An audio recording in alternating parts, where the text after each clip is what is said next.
Hi everyone. हाँ जी भाई, आप सभी का स्वागत है अपने प्लेटफॉर्म पर जिसका नाम है शिवम सीडीपी। तो चलिए लेकर शिव का नाम शुरू करते हैं भाई आज का अपना काम। तो आज हम क्या देखेंगे मेरे प्यारे दोस्तों, समावेशी शिक्षा मतलब कि इंक्लूसिव एजुकेशन। ठीक है, तो इसका प्रिंसिपल, इसका सिद्धांत है, देखो ट्रिक भी करवाऊंगा, फैक्ट भी करवाऊंगा, क्वेश्चन भी करवाऊंगा, और खाली कराऊंगा या पढ़ाऊंगा या रटवाऊंगा नहीं भाई। आपके दिल दिमाग जहन के अंदर एक एक चीज़, जब तक आपका पेपर नहीं होता, बल्कि उसके बाद भी जब तक आप एक टीचर नहीं बन जाते, आप कुछ नहीं भूलोगे। 30 में से 30 बिल्कुल फ्री में, ना कोई कोर्स ना कोई किताब। यदि आपके पास नहीं है, ना आपने खरीदे, तो खरीदना भी मत। 5, 7, 10 हज़ार रुपये आप कोर्स या किताब पर खर्च करोगे तो उससे बेटर है। आपका टारगेट तो ये होगा कि भाई 30 में से मैं 30 लेके आऊँ। 30 में से 30 फ्री में दिलवाऊंगा, 101% दिलवाऊंगा। एक एक क्वेश्चन मैच कर लेना भाई, आपके सारे के सारे मैच होंगे। तो चलो आज हम करेंगे समावेशी शिक्षा। देखो समावेशी, यदि मैं इसका संधि विच्छेद करूँ अर्थात इसको तोड़ दूं भाई, समावेशी, इसमें एक वर्ड नजर आया सम। सम का मतलब होता है समान। बस यही है सारा का सारा खेल। समावेशी शिक्षा, देखो शिक्षा का मतलब तो आप समझ गए भाई, पढ़ाई लिखाई सारी। समावेशी मतलब कि समान शिक्षा किसके लिए भाई, कोई किसी भी वर्ग का हो, जिसके पास बहुत ज़्यादा पैसे हैं उसका हो, बहुत ज़्यादा गरीब हो उसका हो। समावेशी शिक्षा आपकी ये बोलती है कि सभी के लिए बराबर शिक्षा होगी, किसी के साथ कोई भी भेदभाव नहीं किया जाएगा, जाति के आधार पर, लिंग के आधार पर, वातावरण के आधार पर, किसी भी प्रकार से। बस ये है। ठीक है, पढ़ देता हूँ भाई कि ऐसी शिक्षा प्रणाली जिसमें बिना किसी भेदभाव के सभी प्रकार के बच्चों, चाहे वो सामान्य हो प्रतिभाशाली, मतलब सामान्य और प्रतिभाशाली। देखो कुछ ऐसे बच्चे होते हैं जो एक्स्ट्रा ऑर्डिनरी होते हैं भाई। आप बताओगे 5 × 3 × 9, आप बताओगे 10 सेकंड में, वो बता देगा 1 सेकंड में, तो वो हो गया गिफ्टेड, प्रतिभाशाली। तो सबको एक साथ एक ही क्लास में एक ही शिक्षक के द्वारा एक ही समय सबके साथ एक समान व्यवहार करके शिक्षा जो दी जाती है उसको समावेशी शिक्षा बोलते हैं। इसके 3 4 मुख्य बिंदु हैं। नंबर 1 कि भाई समानता और समता, इक्विटी एंड इक्वेलिटी। बस इसके ऊपर ध्यान रखना है कि भाई बच्चा कैसा भी हो, कहीं से आता हो, आपको उसको भेदभाव नहीं करना। दूसरा, आपका समावेशी शिक्षा कहती है कि हमें बच्चे के अनुसार अपने स्कूल की व्यवस्था, पाठ्यक्रम, पढ़ाने के तरीका को बदलना चाहिए। मान के चलो भाई कुछ बच्चे, जैसे मैं हरियाणा से हूँ, मान के चलो कि भाई कुछ बच्चे हरियाणा में बाहर से आए, जैसे हमारे यहाँ पर बिहार से बहुत ज़्यादा कैंडिडेट आते हैं। ठीक है, जो उसके मम्मी पापा होते हैं भाई, वो भी यहीं पर पढ़ने लग गया। अब नंबर 1 कि भाई मैं सबको समान शिक्षा तो दे रहा हूँ, लेकिन उसको कुछ समझ में नहीं आ रहा। तो ये यहाँ पर क्या बोल दिया गया, भाई पाठ्यक्रम, पढ़ाने का तरीका और व्यवस्था, मतलब कि मैं उसको उसी के बेस पर जाकर, उसी के एग्जाम्पल, उसी की संस्कृति में उसको पढ़ाऊँ, तो ये बोलती है समावेशी शिक्षा। समावेशी शिक्षा ये कभी नहीं बोलती कि आप रटवाओ। अलग अलग वातावरण के बच्चे हैं, जैसे कि भाई दिल्ली, मुखर्जी नगर सब जाते हैं, आई थिंक आप भी गए होगे, मैं भी गया था। तो भाई वहाँ पर क्या, कोई गुजरात से है, कोई बिहार से है, इनफैक्ट बहुत दूर दूर से। ठीक है, तो भाई वो क्या करते हैं कि भाई वो यहाँ पर पढ़ रहे हैं। अब एक तो ये है कि भाई हम उसके ऊपर थोप दें, दूसरा क्या है कि भाई हम समान शिक्षा दे रहे हैं। इसका मतलब ये नहीं कि भाई एक क्लास में बिठा भी लिए, पढ़ा भी दिया, उसको कुछ समझ में नहीं आया। नहीं, समान शिक्षा का मतलब है कि चाहे शिक्षक बदलने की ज़रूरत पड़े, या फिर मेथड बदलने की ज़रूरत पड़े, या फिर स्कूल बदलने की ज़रूरत पड़े, या फिर सिलेबस बदलने की ज़रूरत पड़े, लेकिन सबको समान शिक्षा देकर सभी को समझ में आना चाहिए। समावेशी शिक्षा ये बोलती है। नंबर तीसरा, भाई रटवाना नहीं है। नंबर 1 बात, शिक्षा प्रणाली काफ़ी फ्लेक्सिबल, लचीली, मतलब कि बच्चे के अनुसार होनी चाहिए। अगर वो काफ़ी कठोर सख्त हो गई तो बच्चा अडोप्ट नहीं कर पाएगा। समय सारणी और बैठने की व्यवस्था में लचीलापन होना चाहिए। ये नहीं है कि अगर आपने बोल दिया कि रोल नंबर 1 2 3 4 ऐसे करके हर एक दिन इसी सीट पर बैठोगे, नहीं, आप उठोगे भी नहीं। नहीं, जिसका जहाँ मन करता है बैठ सकते हैं, जैसे हम नॉर्मली क्लासों में बैठते हैं, अपने दोस्तों के पास, अपने ग्रुप के पास बैठ सकते हैं। ठीक है, तो अब भाई ये क्या था साहब, आपकी कुल मिलाकर आपकी समावेशी शिक्षा इंक्लूसिव अक्षमताएं, बस यही है। ठीक है, कुल मिलाकर आपकी यही है भाई। ठीक है, तो आगे तो दूसरा टॉपिक चल पड़ा फिर, अधिगम अक्षमताएं, ये अलग चीज़ है। ठीक है, तो इसके ऊपर मैं देखता हूँ कि क्या इसके ऊपर कुछ क्वेश्चन है। हाँ, इसके ऊपर क्वेश्चन है। कुछ अक्षमताएं भी हैं भाई, इसको भी मैं यहीं पर कर लेता हूँ, क्या पता इससे भी क्वेश्चन आगे डाल रखे हों, मैंने चेक नहीं किए। देखो अधिगम अक्षमताएं, लर्निंग डिसेबिलिटीज़। देखो इसमें क्या है, देखो वैसे तो मैंने पूरा टॉपिक करवा दिया, लेकिन फिर भी 4 5 से कर लेते हैं। देखो डिसलेक्सिया, डिसलेक्सिया क्या होता है, इसमें डिसलैक, लैक आ गया, और लैक कहाँ पर करता है भाई एक बच्चा। ठीक है, देखो लैक से हमने बना दिया लुक, लुक का क्या मतलब हो गया, जो आपकी फेस है। आपने शाहरुख खान का एक गाना सुना होगा, किताबें बहुत सी पढ़ी होंगी तुमने मगर कभी कोई चेहरा पढ़ा है। मतलब चेहरा मतलब लुक को पढ़ने की बात कर रहा है, लेकिन शाहरुख खान क्या कर रहा है, लैक कर रहा है, लैक। चेहरे को नहीं पढ़ पा रहा है। तो भाई जब बच्चे पढ़ नहीं पाते ठीक से, जैसे सा को वाज पढ़ लिया, छः को नो पढ़ लिया, बी को डी पढ़ दिया, तो ये सारी की सारी चीज़ें मेरे प्यारे दोस्तों कहाँ पर होंगी, लैक कर रहा है भाई। लैक मतलब कि पढ़ नहीं पा रहा है। डिसग्राफिया, ग्राफ, देखो मान के चलो भाई मैंने ग्राफ बनाया, अब मैं यहाँ पर कुछ लिखता हूँ, ठीक है, लिख के इसके बारे में एक्सप्लेनेशन दूंगा, लेकिन ये क्या बोल रहा है कि ग्राफ, ग्राफ तो बना दिया लेकिन वो नीचे लिख ही नहीं पा रहा है। तो लिखने से संबंधित हाथ की उंगलियों या बनावट का आकार, ठीक है। डिसकैलकुलिया, कैलकुलिया से याद रखो कैलकुलेटर, कैलकुलेटर में क्या करते हो भाई आप, जोड़ घटा सारी चीज़ें करते हो, तो जो गणितीय गणना है उनसे संबंधित। डिस्प्रैक्सिया, प्रैक्सिया, प्रैक्स, प्रेस, प्रेस, प्रेस को आप हाथ से पकड़ते हो भाई तभी करते हो प्रेस शर्ट या पैंट के ऊपर, तो इसमें क्या होगा, जैसे कि आपके हाथ की उंगलियां वगैरह हाथ ठीक से काम नहीं कर पाएगी, जैसे बटन बंद करना, गेंद पकड़ना, पेंसिल पकड़ना, ये सारी चीज़ें इसमें आ गई। ADHD, ये क्या है साहब आपका, अटेंशन डेफिसिट, ये मतलब आपका क्या है ADHD, इसको आप कैसे याद रखोगे, ए से ही आप पकड़ लोगे। देखो ए में क्या आ गया, अटेंशन, मतलब कि इसमें बच्चा अटेंशन ही नहीं दे पाता।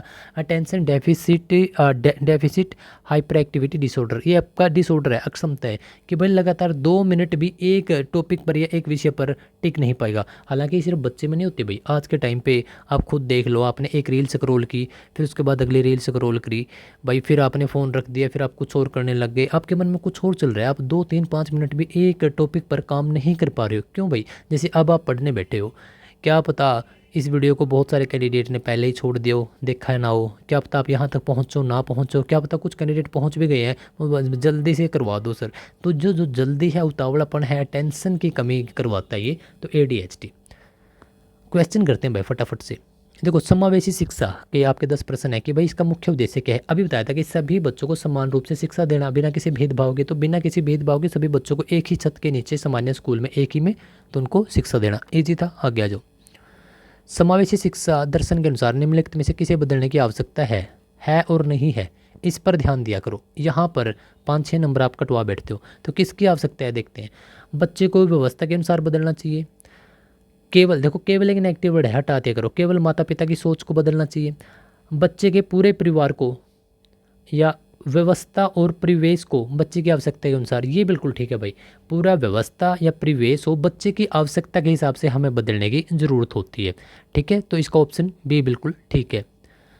तीसरा क्वेश्चन, एक बच्चा है जो सा को वाज पढ़ रहा है, बी को डी पढ़ रहा है, अभी बताया था वो क्या कर रहा है साहब, वो लैक कर रहा है, तो लैक इसमें आ गया डिसलेक्सिया। देखो सारी की सारी चीज़ें काफ़ी इजी हैं ये, काफ़ी, यदि आप ट्रिक की मदद से इसी चैनल पर आकर शिवम CDP पर अगर आप देखोगे तो आपको लगेगा कि सर मैं तो काफ़ी वैसे बेवजह टेंशन ले रही थी, तो मुझे तो इतनी कोई दिक्कत हुई नहीं। देखो डिसग्राफिया, डिसग्राफिया में क्या किया था भाई, ग्राफ बना के वो नीचे कुछ लिखने लगा था, लिख नहीं पाया था, तो लिखने से संबंधित बस बताओ। देखो भाई करवा दिया, बिल्कुल ईजी था। एक समावेशी कक्षा में एक शिक्षक की सबसे महत्वपूर्ण भूमिका क्या होती है बताओ भाई, कि केवल एक नेगेटिव वर्ड है हटा दिया करो, कमज़ोर एक नेगेटिव वर्ड है वो भी हटा दिया करो, पूरी कक्षा के लिए एक समान कठोर, कठोर नहीं भाई, यह सुनिश्चित करना कि प्रत्येक बच्चे को अपनी क्षमता के अनुसार विकसित करने के लिए स्वयं समान अवसर मिले। ऑप्शन ए बिल्कुल ठीक था। एक शिक्षिका अपनी कक्षा में किसी दृष्टि बाधित, मतलब कोई देख नहीं पाता, तो उस छात्र को शामिल करते हैं, तो उसको क्या करना चाहिए। एक बात बताओ भाई, कोई देख नहीं पा रहा बच्चा, तो उसके लिए आप क्या करोगे, देखते हैं भाई। उस बच्चे पर ध्यान देना बंद कर देंगे, नहीं भाई, अगर वो ध्यान देना बंद कर दे तो वैसे पीछे रह जाएगा बेचारा। उसे कक्षा में अन्य बच्चों से पूरी तरह अलग नहीं, सेपरेशन समावेशी कक्षा नहीं बताता, ठीक है, सेपरेट नहीं, सबको एक साथ पढ़ाने के लिए चार्ट वीडियो, भाई जब बेचारा देख ही नहीं सकता तो उसका चार्ट का वीडियो का क्या फ़ायदा है। पढ़ाने के लिए ब्रेल लिपि, जिसको छू कर पढ़ सकते हैं, ऑडियो, ठीक है भाई, सुन तो सकता है ना वो, तो ऑप्शन सी बिल्कुल ठीक है। एक बच्चा जो गणितीय समस्याओं को हल करने में, अंकों को पहचानने में, सारणी याद करने में गंभीर कठिनाई, तो वह कहाँ किससे ग्रसित है। गणित आ गया, यहाँ पर भी गणित देख लेना, गणित आपका डिस्कैलकुलिया में आ गया, ठीक है, गणितीय अंकों की आप वहीं से करोगे भाई। ADHD अभी बताया था कि बच्चे ध्यान नहीं दे पाते, इसमें धैर्य की कमी होती है, अत्यधिक सक्रिय एक्टिव तथा आवेगी इम्पल्सिव होता है भाई आपका, बिल्कुल ठीक है। समावेशी कक्षा में समानता के साथ साथ और महत्वपूर्ण, इक्विटी एंड इक्वलिटी, समता आपकी समानता, ऑप्शन बी बिल्कुल ठीक है। लास्ट प्रश्न कि इनमें से कौन सी रणनीतिक समावेशी कक्षा के लिए सबसे कम, देखो सबसे कम प्रभावशाली मतलब कि उसका कोई ज़्यादा फर्क नहीं है भाई, 3 तो आपके प्रभावशाली होंगे, एक कम प्रभावशाली। बच्चों की व्यक्तिगत विविधताओं को स्वीकार करना, ये तो ठीक है क्योंकि विविधता का क्या मतलब हो गया कि भाई डिफरेंट कल्चर से आ रहे हैं, उनको हमने एक्सेप्ट कर लिया। बच्चों को उनकी कमियों के आधार पर अलग अलग समूहों में वर्गीकृत करना, भाई मन नहीं है यार, अगर आपने अलग कर दिए बच्चे अलग अलग ग्रुप में फिर फ़ायदा क्या है। शिक्षण विधियों में लचीलापन, ये तो ठीक है, सहयोग करना ये भी ठीक है। ऑप्शन बी बिल्कुल आपका मतलब ये गलत था, लेकिन यहाँ पर ये ठीक हो गया। तो भाई ऑप्शन बी इस प्रश्न का सही उत्तर होगा, सबसे कम प्रभावशाली ये होगी। ठीक है। तो भाई मेरे प्यारे दोस्तों, बहुत कम समय में मेरा टारगेट ये रहता है कि मैं 10 से 15 मिनट के बीच आपको एक लेक्चर प्रोवाइड करवा दूँ, 10 मल्टीपल आपको क्वेश्चन भी करवा दूँ, फैक्ट करवा दूँ, ट्रिक करवा दूँ, रटवाऊँ नहीं, उस पर अभी तक तो मैं ठीक चल रहा हूँ। ठीक है, लेक्चर कंप्लीट हो चुका है। आई होप कि आपको काफ़ी अच्छा लगा होगा। जाने से पहले एक बार आप लाइक ज़रूर करिएगा। देखो लाइक करवाने का मेरा एक ही मकसद होता है, यूट्यूब यह समझ जाए कि भाई ये टीचर काफ़ी अच्छे से पढ़ा रहे हैं। और अगर यूट्यूब ये बात समझ गया तो भाई जाहिर सी बात है कि अपना चैनल वहाँ तक पहुँच जाएगा जो बिल्कुल फ्री में पढ़ना चाहते हैं, 30 में से 30 लेकर आना चाहते हैं और एक ऑथेंटिक सही चैनल पर आना चाहते हैं। ना कोई फीस है, ना कोई किताब, ना कोई कोर्स, कुछ नहीं है। खुद के नोट्स बनाओ, देख देख के 1-2 बार रिवाइज कर लो भाई, 30 में से 30 आएंगे, बिल्कुल आपके फ्री में आएंगे। कुछ भी कोई चक्कर वाली बात है नहीं है। 10 से 15 मिनट का एक लेक्चर होता है। कुछ काम कर रहे हो, दिन में 1-2-3 लेक्चर देख लो, ठीक है। अगर आपके पास टाइम है 2-2 लेक्चर करके भी यदि आप देखोगे, क्वेश्चन भी हो रहे हैं, फैक्ट भी हो रहा है, कंसेप्ट भी हो रहा है, सारी की सारी चीज़ें हो रही हैं। शिवम CDP अपने प्लेटफॉर्म का नाम है। और भाई रैमी ढुड़ ये मेरा नाम है, रैमी RAMMY, और ये मेरा गोत्र है भाई DHULL, और मैं हरियाणा से हूँ। ठीक है साहब। कुछ दोस्त पूछते हैं कि सर आपका कॉन्टैक्ट नंबर, ये है भाई कॉन्टैक्ट नंबर, नोट कर लो। ठीक है। कुछ दोस्त पूछते हैं कि सर आपका टेलीग्राम चैनल, जो भाई अपना शिवम चैनल का नाम है ना CDP, यही मेरा टेलीग्राम का नाम है। ना मिले तो इसका आगे 2026 लगा देना, शिवम CDP 2026। आज की वीडियो कैसी लगी बताओ। जो नए दोस्त हैं या पुराने भी हैं जिसने सब्सक्राइब नहीं किया था, सब्सक्राइब ज़रूर कर लेना भाई। देखो बस यही है कि भाई कुछ करें यार, ठीक है। एटलीस्ट उन लोगों के लिए, पता नहीं MP से, बिहार से, हरियाणा से, कहाँ कहाँ से कैंडिडेट देखते हैं, लेकिन मज़ा आता है तब कोई टेलीग्राम करता है, व्हाट्सएप करता है या चैनल पर लिखता है कि सर मैंने आपसे ही पढ़ा था, और काफ़ी अच्छे तरीके से आप एक्सप्लेन करते हो। बस भाई मेरी यही खुशी है, यही मोटिव है, मुझे और कुछ भी नहीं चाहिए। सब्सक्राइब कर देना बस, ठीक है। और आप आज कमेंट करके मुझे एक क्वेश्चन का आंसर दोगे। आप ये बताओगे कि भाई डिसलेक्सिया, देखो लैक वर्ड आ गया, ठीक है। तो डिसलेक्सिया से प्रभावित बच्चा कहाँ पर लैक करेगा, पढ़ने में, लिखने में, बताओ कहाँ पर लैक करेगा, ये आपने बताना है।